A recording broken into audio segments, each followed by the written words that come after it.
Welcome, everyone, to the L7C podcast superhero edition. It's been a minute, but we got a lot of superhero news that we're going to get you up to date on and what's been going on in the world of superheroes and movies and TV shows. And we have the Captain, Byron Mitchell. How are you doing today, sir? We're doing good. We're doing good. Man, Byron, it's been a while since you've had your own single episode. You've been hopping on from, we've had big wrestling episodes. We've had the Naruto What If Battle Committee that you're on. But now you're finally entering your single stock. We just recorded a college football one, which you guys will be hearing sometime next week when the Buckeyes play. And you're back with the superheroes. You haven't had your own since Black Widow. So a lot's happened, man. It's good to be back. This is what now going to be my busy season. We got Buckeye episodes weekly. We definitely got some good superhero content to cover in the next couple months. So it's going to be a good time. So Byron, man, where do you want to start? Do you want to talk about like the shows that have ended since Black Widow, get people up to date on some shows and series that have ended, or where do you want to start? We can start with the shows ending. All right, let's start with the shows ending. We'll go a little bit, give our little stuff. So Batwoman season 2 ended. Obviously, this was the first season with the new main character, Ryan. So, Byron, how did you feel about this season of Batwoman season 2 as compared to the first season with Kate Kane? And how did you feel about the differences in the two seasons? I definitely enjoyed this season a lot more than I did Batwoman season 1. I just think it was maybe not necessarily better written. I just think Ryan gave a more emotional portrayal of like Batwoman. Like she, did have those serious moments, where she's kicking ass. But like on the flip side, she did have those emotional moments where she was vulnerable as like, outside of the bat suit. So I think that's one of the reasons why I enjoyed it more, because you didn't really see that with Kate. She was most like super, like not super strong, but like strong all the time. There was no vulnerable moments. And I think that was refreshing to see with Ryan. I think my biggest thing at the beginning of Batwoman season 2, obviously the biggest thing it's literally the first episode. What happened to Kate Kane? Right. So the way Ryan found the bat suit, I was like, I'm gonna call a little sus, but okay. Yeah. But then as you're going through the stories with like the island, wherever that island was, I'm already blanking, where they were dealing with that. And then obviously Black Mask, who I think Black Mask did a phenomenal job on the show.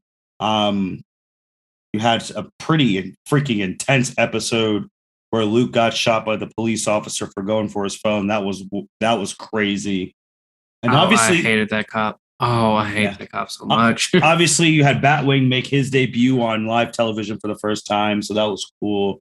And I mean, now we're past it, so we can say spoilers. Kate was alive. We got Kate. Obviously, it's not Ruby Rose. It's the new actress who's playing Kate. And she left Gotham to Ryan and the team. And she is going out to go find Bruce. I think also she's going to go to National City first. Yeah, to stop by, see Supergirl. Yeah, to go see Kara. So we're going to see how that goes. How they do season 3. Because how often is Kate going to be around? Are we going to see Kate put on a different suit? We're going to have to go from there. And obviously, I think at the end of season 3, it kind of teased Poison Ivy, and it's already been it kind of teased a lot of villains, because you see like in the lake, like you see Poison Ivy's, I think it was like a rose or something. You see a Cobblepot's umbrella, Penguin's umbrella. I think there was something else. So I think they might be teasing like a little mini rogues gallery for Batwoman. So it'll be interesting to see if like who the main bad guy is in season 3. And if we do get like Poison Ivy and the Penguin. Yeah, we'll see if Kate comes back. We'll see in that. Another series that actually ended finishing their Arrowverse run was Black Lightning. 4 really good seasons. The 4th season, I think, was exceptional as well. The way it ended, it made you feel like it could have gone 1 or 2 seasons more. And I know the director said that as well. But how did you feel about Black Lightning as a season 4 and as a series? Overall, I think the series is great. Like I said, 4 solid seasons, which is sometimes hard to do with any TV show. So I think it's amazing that a group of, African-American actors were able to just put a solid 4 seasons together. Great writing, great action. I enjoyed the season very much. Season 4 was good. Finally got to see the final clash between Black Lightning and why am I blanking on his name? Tobias. Yes, that Tobias is a phenomenal villain. His one-liners are amazing. I think my favorite one-liner of his was when Jefferson and him were sitting down at dinner. He said, "If you don't sit your black ass down, I'm gonna tell the news that you're the chocolate covered Incredibles." And I just died. So I think like I said, the writing is phenomenal. I think the season 4 was great. Definitely could have gone for season 5, season 6, with his kids taking over, so him and Lynn could, finally, rest and get back together. So I think I would have liked to see a couple more seasons, but I'm happy the way that it ended with 4 solid seasons. I do know you are not happy that they are not getting the Painkiller show that literally last year said was going to happen. Arrowverse writers, if you're watching this or hearing this, give me Painkiller and give me Green Arrows and the Canaries. That's all I ask. Fair enough. Then we're going to go to the current leaders of the Arrowverse right now. Flash season 7 ended. Obviously, they had to do the stuff with the Mirrorverse at the beginning. Then you had the stuff with the Forces. And then you had Flash, the Godspeed War. So you had 3 really main villain type things all in one season. How did you feel about Flash season 7? I thought it was a good season as well. I like that they, took the first 3 episodes to end the Mirrorverse saga and just not skipped over it. So I think that was good how they did that. Fighting the Forces. I think it was a good story arc. I have been telling you and Patrick that we're gonna get Godspeed in season 7. We're gonna get Godspeed in season 7, and it came to pass. It's like, yes, I'm right. You did. So I think it ended well. I like season 7. He got to see his kids, his daughter Nora and Bart. I think they played very. The way they cast the actors as his kids look like they could be like Grant and Candace's actual kids, and it is perfect casting. And you have this one emotional scene with Bart saying he can handle it because he knows about loss, and just that scene was emotional. Just some good scenes strung together in season 7.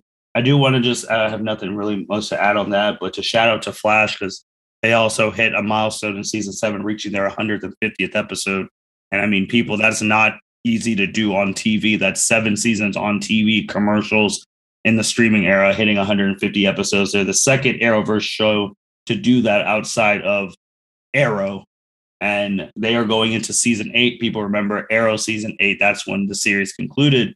Obviously, because the whole series was built. Last season was built about Crisis. Mm-hmm. So now if Flash gets past season 8, we're in uncharted territories. They'll be the new leaders with potentially 9 seasons. Let's go to a Marvel show that ended when we were away. Loki, season 1. That ended. This was a whole different thing than obviously Falcon Winter Soldier, WandaVision. How did you feel about Loki? I enjoyed Loki a lot. It was a mix between the mystery of WandaVision and the action of Falcon and Winter Soldier.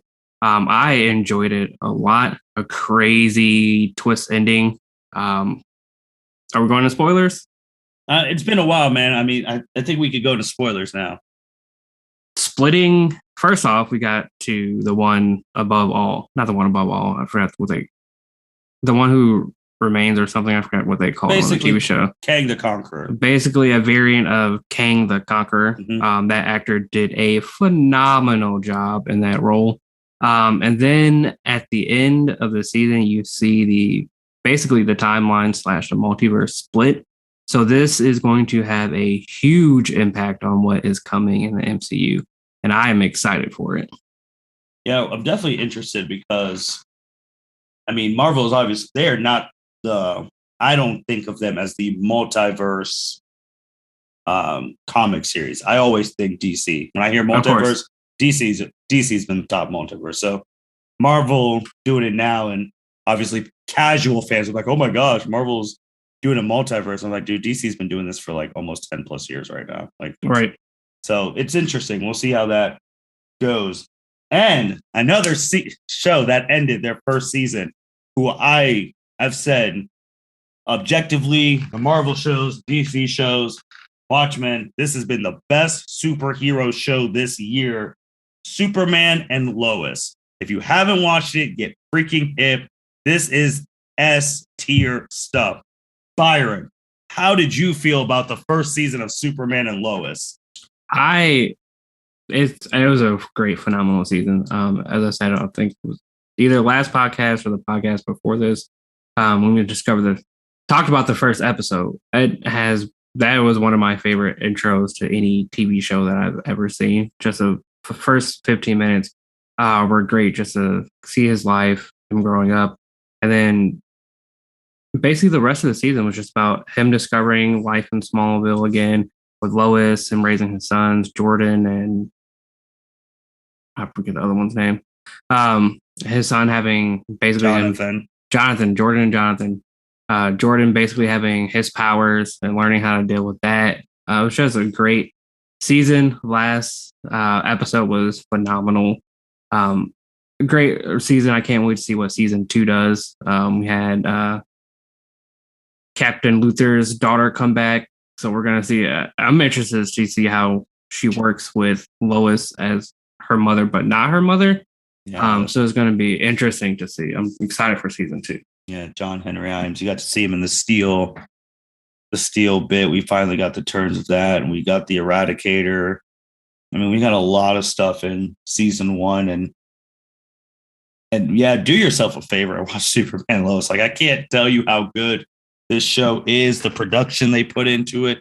Shoot, if you watch it on the CW, they're the only show that on the CW app they get extended cuts. Yes, I've never seen a CW show get extended cuts before.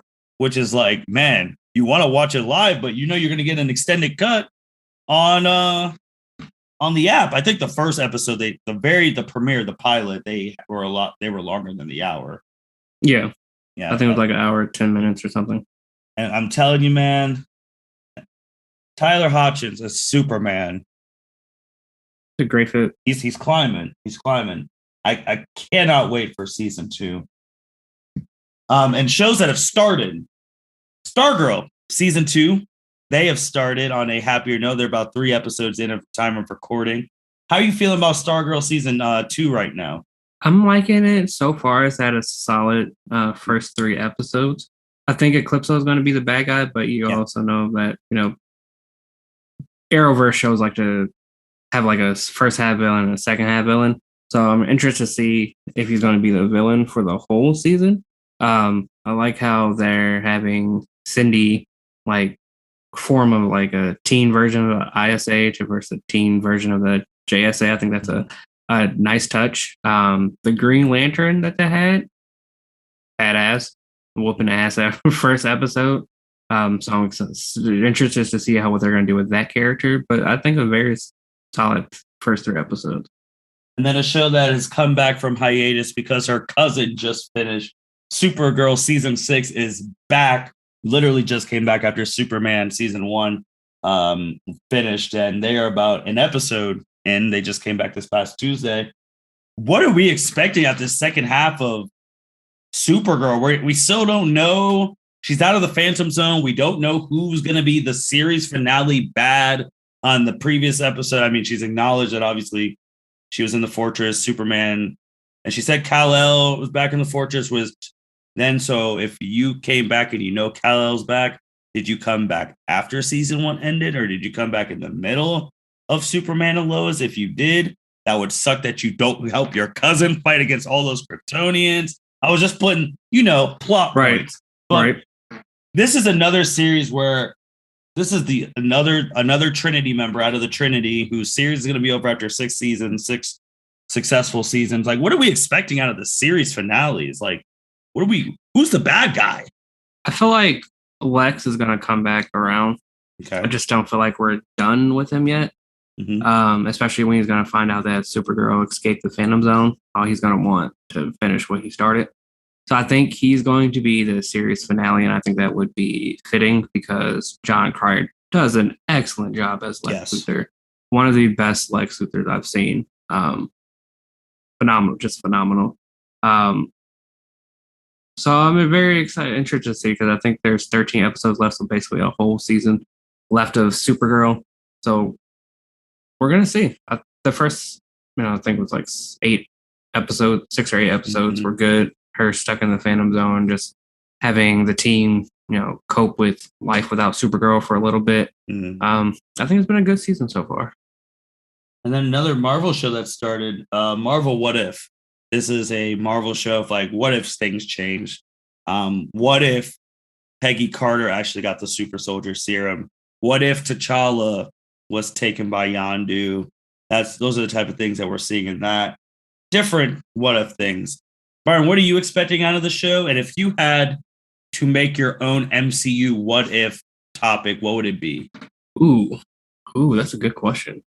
First, I have no idea what to expect with this series because it's not like I know they said it may have an impact on the larger scope of the MCU, but I have no idea what to expect. I've only seen the first 2 episodes so far. Third episode just came out yesterday, and I still have to watch that. But the first 2 episodes, I enjoyed them. The first one was what if Peggy Carter became Captain America. I think that did that story very well, and Steve became like the sidekick. And then second episode was what if T'Challa became Star-Lord and got taken by Yondu. And I think that's probably my favorite episode out of the first 2 I've seen. It was just great. It was funny. I'm not gonna spoil it because it's too soon. But it was good. It was good. Now, what I would want as a what if series? I'm trying to think of what. I don't know if mine's a what if, but it's something I've been wanting to see since 2019. What is that? Captain America putting all the stones back. Yeah. Because I wanted to see, because probably the Soul Stone would be last, because it was the last stone we saw. I wanted him to see the last confrontation between him and Red Skull. That would have been great to see. Oh, and there's another one. What if we've had Captain Marvel since Avengers 1? Oh. Like, what if she was in the iconic Battle for New York circle round as a founding member? Yeah. That would have been good one to see. Would Civil War have happened if she was there? Like what things would have happened if she was there from the jump? I've got a one. What if Tony Stark and Captain America had teamed up in Infinity War? I don't think we would have had Endgame.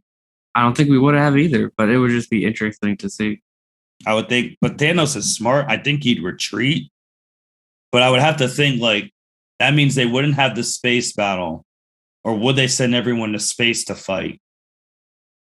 Yeah, there's different branching stories you could go with that. But I think also, obviously, if everyone was together, Thanos wouldn't have gotten it. But the biggest thing is that if everything stayed true and they were still fighting together, they would still have to, I guess, they'd have to wait till Thor got there. Yeah. Because, I mean, Thor was the deciding. I mean, he almost took Thanos out even with the full gauntlet. But if everyone was working together, Tony would have made the call sooner. Vision never would have been in wherever with Wanda. Right. There would have been more, I mean, but then if they would have beat Thanos early, would a bigger threat would have shown up. Exactly. Who knows? I mean, what stones would he have gotten before they all got together? He would have had the Power Stone. Because he already had the Power Stone. He would have had the Reality Stone. That's 2. That's 2. He had the Tesseract from... That's 3 from Thor's ship. So which he was missing? The one... He got the Time Stone on the Battle of Titan. But before he even got the Time Stone, he already went and got the Soul Stone. So he probably still would have had the Soul Stone. So that's 4 out of 6. So it would have been Time and Vision's one. Right. So I feel like they would have banded together by... Yeah, if they had banded together, I think he only gets 4 out of 6. Because he's not getting the one from Doctor Strange. He's not getting the one from Vision. Yeah, I agree. But there has been a DC movie since we've last been here, Suicide Squad, the James Gunn version with Idris Elba, John Cena, Margot Robbie, and the crew. Byron, what'd you think of that movie? I enjoyed it a lot. I think this is the one they should have put out as a first one. It was kind of like a soft reboot. I enjoyed it from every minute. It was gory. The action was intense. It was funny. John Cena is hilarious in that movie. I think they did a phenomenal job, and I hope they get a second movie. I enjoyed it a lot. I think they will get a second movie. I think obviously they're getting a spinoff. John Cena is getting Peacemaker. He's getting his own freaking show on HBO Max. And when you watch, and I guess it's still been out for a little bit, so don't really want to spoil it. But he's getting his own show. I mean, I think they're going to have another one. And I think James Gunn did a fantastic job with that. My only gripe is, spoiler alert, a lot of them don't make it out of the movie. That's true. I was salty about that, but then I guess it does go with the jobs they are doing are suicide. They can't be suicide if everyone survives. I do. I wish more of them would have survived. Because it would just been interesting to see like what some of their powers are, or like why they were criminals in the first place. So I get that, but like you said, it is a suicide squad, so you're bound to die. But yeah, I agree with that. Great. And we'll see who they add to the next.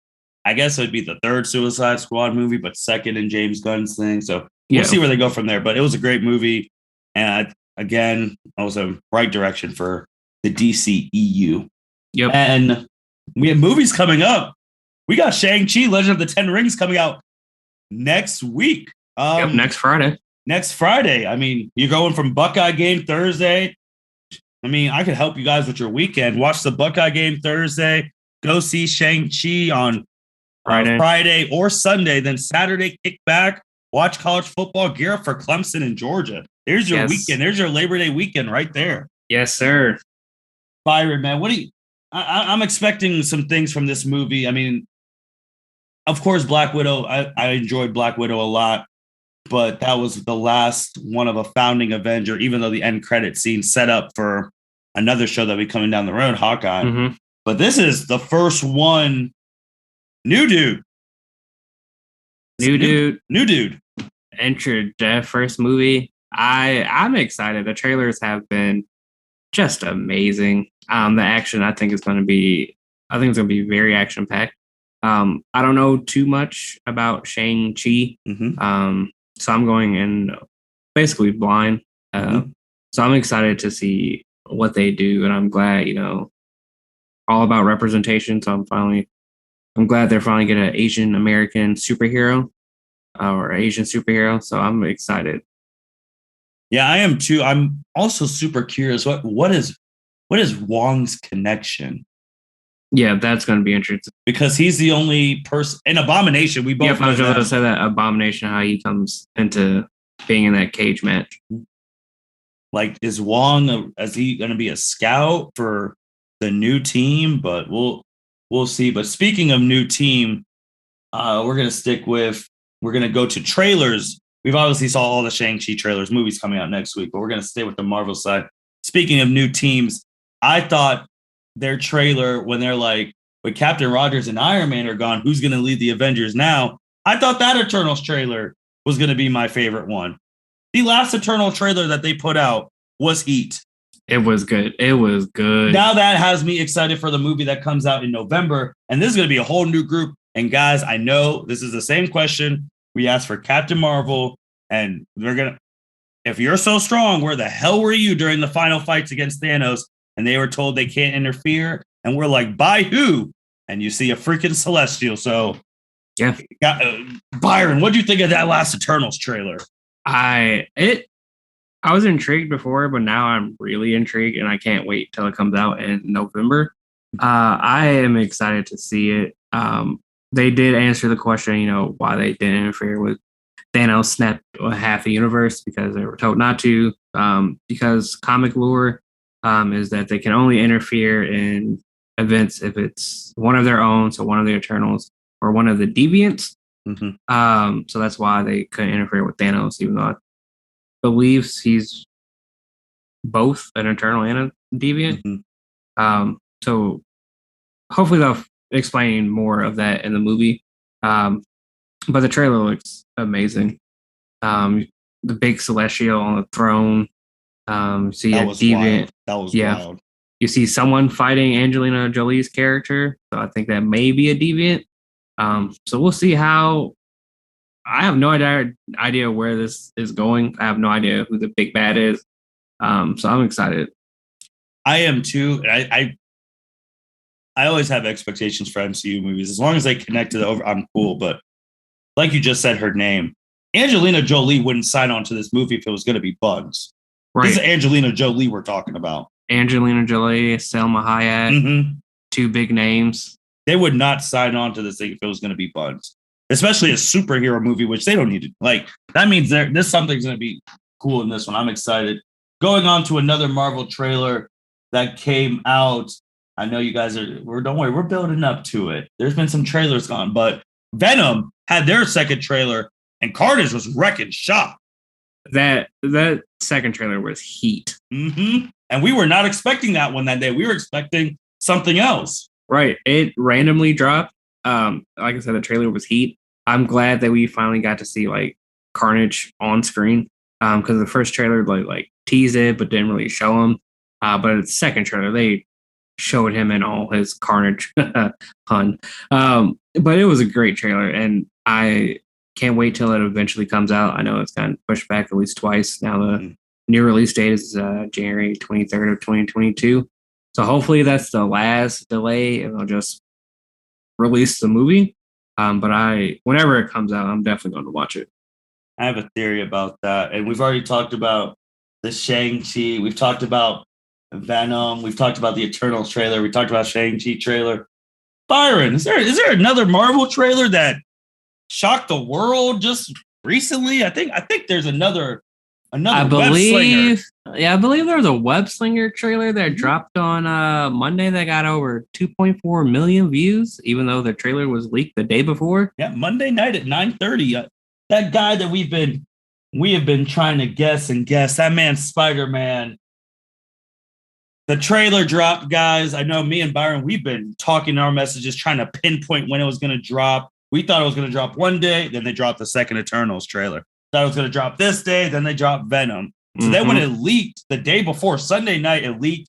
It was, some crappy iPhone footage, in my opinion, but I didn't want to watch it because honestly, whoever leaked that, if they're Marvel, they don't have a job right now. Right. But Spider-Man, third movie, we went Homecoming, we went Far From Home, and this one we're No Way Home. Is that where we're at right now? Yep, No Way Home. No Way Home. Third trailer drop, man. For the third movie, it dropped. What did you think of that trailer? Holy shit. What they're about to do in this movie, holy shit.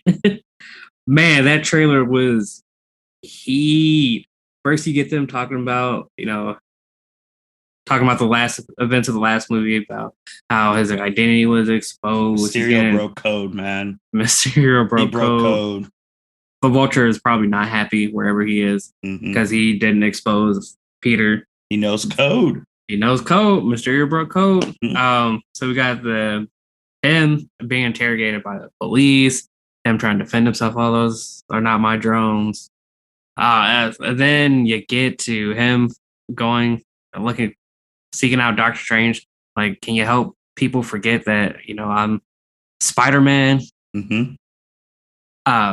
Doctor Strange, of course, helps him out. Then we get Doctor Strange talking about the multiverse. And then at the end of the trailer, he's been confirmed, but we finally get to see First, we get to see a pumpkin bomb, which I did not expect. And then you see Doc Ock come back and say, "Hello, Peter." And for the OGs, it's not a new Doc Ock. It's the Doc Ock from the original Spider-Man trilogy. Alfred Molina. So a couple things about this trailer, Byron, for me. And I brought this up after we watched it, and you were like, "Oh, this is a really good point." Spider-Man is the only Marvel character who plays by DC rules. Yes, correct. He has a secret identity. Well, there's others. There's another one who I'm actually going to bring up who I'm glad they didn't spoil him because I probably would have threw my glasses in the air. He has a secret identity, and his bad guys don't play. His rogue gallery does not play. And they find out you're Peter Parker, they go shoot Aunt May in the chest. They go snap Mary Jane's neck. Like his bad, like they don't play. So his getting exposed, and he said it is like, dude, this ain't just hurting me. This hurt everyone who's involved in my life. You see Aunt May in the police interrogation. You see his best friend Ned in there. You see Mary MJ. Like they're all getting interrogated now, which it's weird that a Marvel character like Spider-Man, who, I mean, obviously people think now because of the Avengers, but let's be honest, Spider-Man is the most popular Marvel character there is. Yes. So for their most popular person to be playing by DC rules is like, yeah, bro, that's why you don't expose your secret. Because everyone else, honestly, you could go find their addresses on Yellow Pages. Tony Stark basically told his address in a movie. In Iron Man 3. Yep. So it's crazy, and he's going to seek that, and then obviously Peter just yaps and yaps. So now they're going to have to change the thing. And with Doctor Strange saying the stuff about the multiverse, I don't know if it's going to be Peter's fault, because I know I shared that video with you for basically the Kang variant, like senses Wanda doing her stuff. And then like, is this all going to sync? Wanda doing her stuff. Doctor Strange was doing the stuff for Peter, and then the Loki stuff. Is this all going to sync? I believe, I don't know. That would be crazy if all those events synced at the same time. That would just be amazing storytelling on MCU's end. And I would love it if they all were happening at the exact same moment.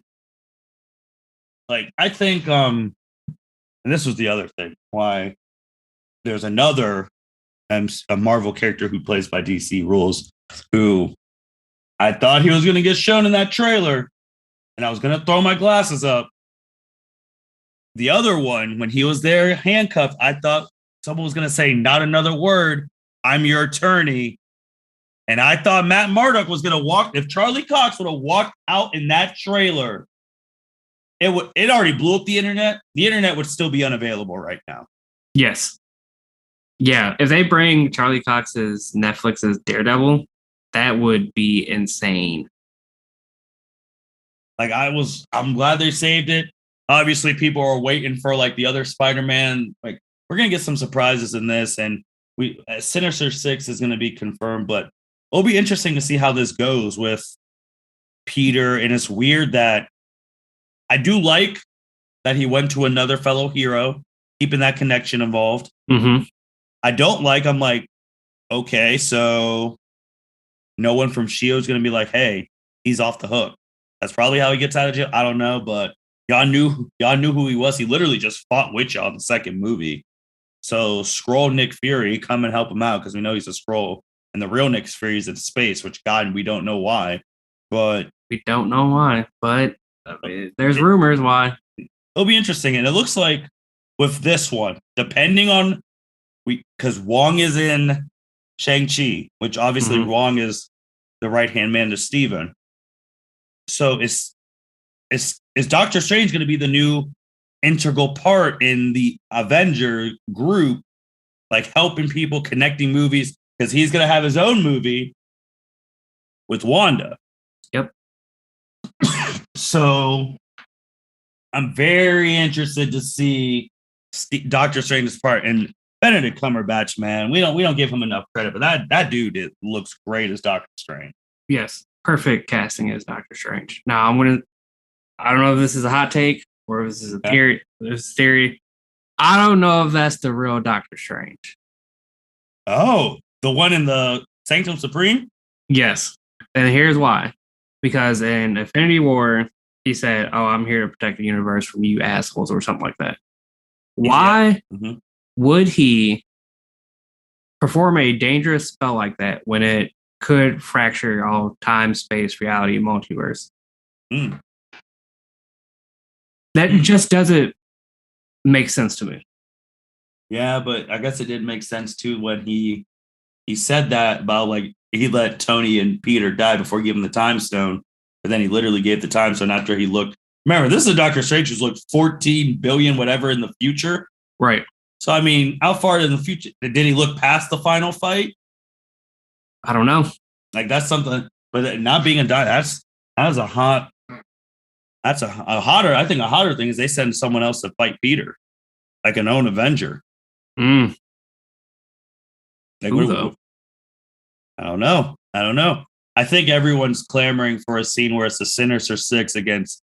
We don't know if this is going to happen against Peter, Tom Holland's Peter, Tobey Maguire's Peter, and Andrew Garfield's Peter.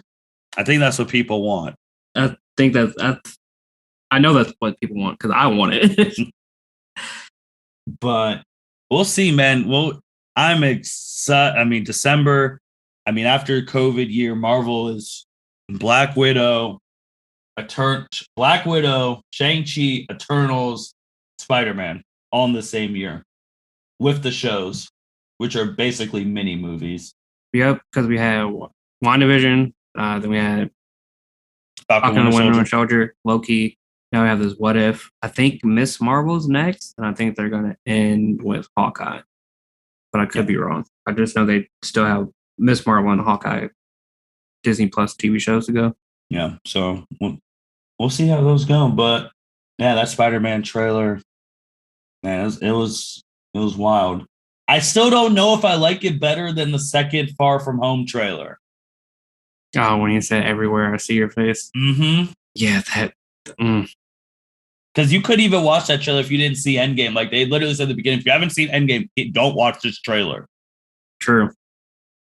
But the Spider-Man one breaking a record even after being leaked. That's how you know people have been clamoring. Yep. 2.4 million views in 24 hours. That is insane. Broke the Endgame record. Like it's wild, but not to be really outdone, things coming in the pipeline. Literally a day before we're getting the stuff right we're going to talk about. And Arrowverse said, don't forget about us. They really dropped some heat. They really dropped some heat. Out of nowhere, they're just saying like the Flash season 8 is going to start with a 5-part crossover. And they're having Mia Queen, Ray Palmer, Brandon Roth, who was done with Legends, is coming back from this. You got Reverse Flash, Damian Dark. You got Ryan Wilder's Batwoman. These are all people. You got Supergirl's. Yep. You got Ryan Choi. You got Supergirl's sister, Alex Danvers. Yep. And these are just people we know who are announced. There's an alien threat coming.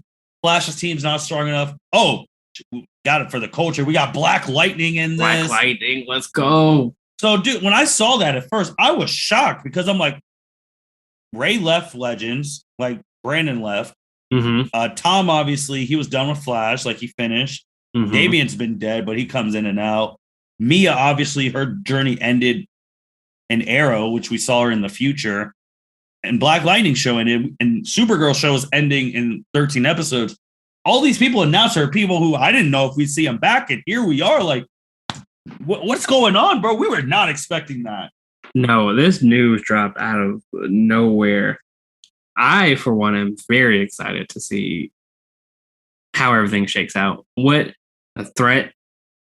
alien threat it is, I have no idea. I have no idea what alien threat it is. But I'm very excited to see Flash. I think they're going to call it Armageddon. Yep, that's what they're calling it.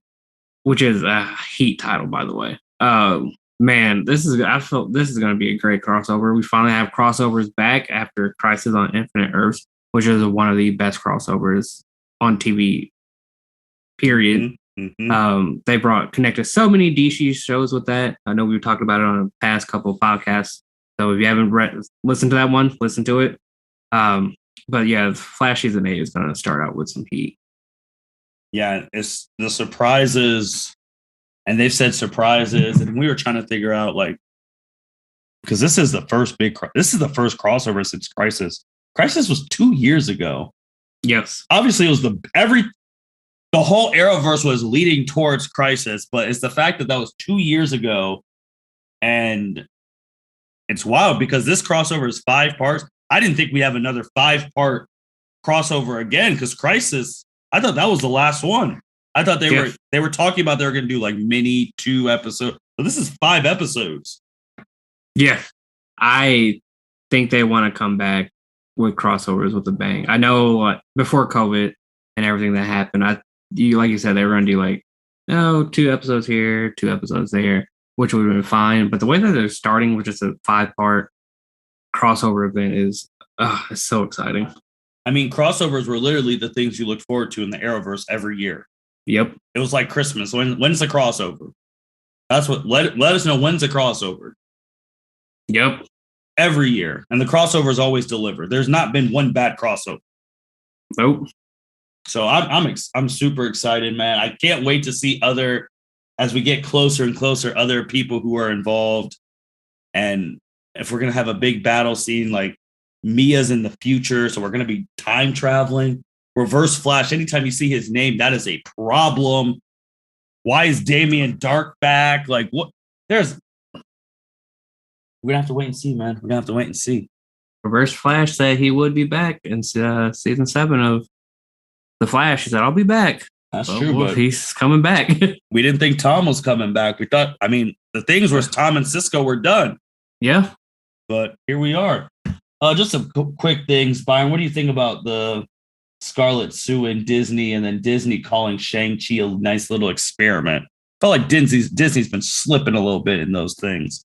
Disney has been slipping in the legal department / public relations department.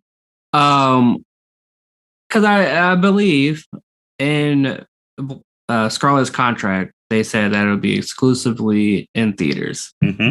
Now, I get that the pandemic, I get that you want to put it on Disney Plus for the fans are scared to go back to theaters. I get that.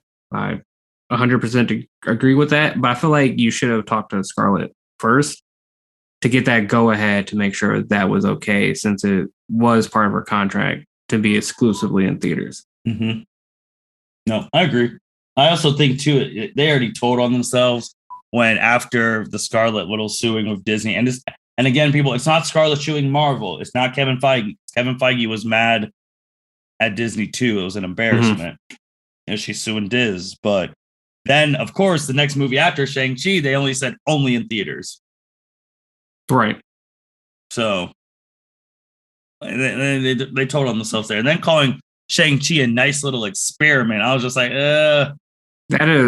that's not good. And you had the main actor coming at him like, dude, we're done. Like, this is a big deal. I was just like, oh boy. It's definitely a big deal, because I say this on every podcast that we talk about. Heroes, representation matters. You have women superheroes. You have, a Black Panther, African American superhero, LGBT superheroes. Like, other people want their culture represented as superheroes. So, like, just to say that, Shang-Chi is just an experiment is so wrong on so many levels that I don't know why you would come out and say that. Like, you didn't say Captain Marvel was an experiment. You didn't say Black Panther was an experiment. Like, you just can't say these type of things in 2021. This wasn't called for.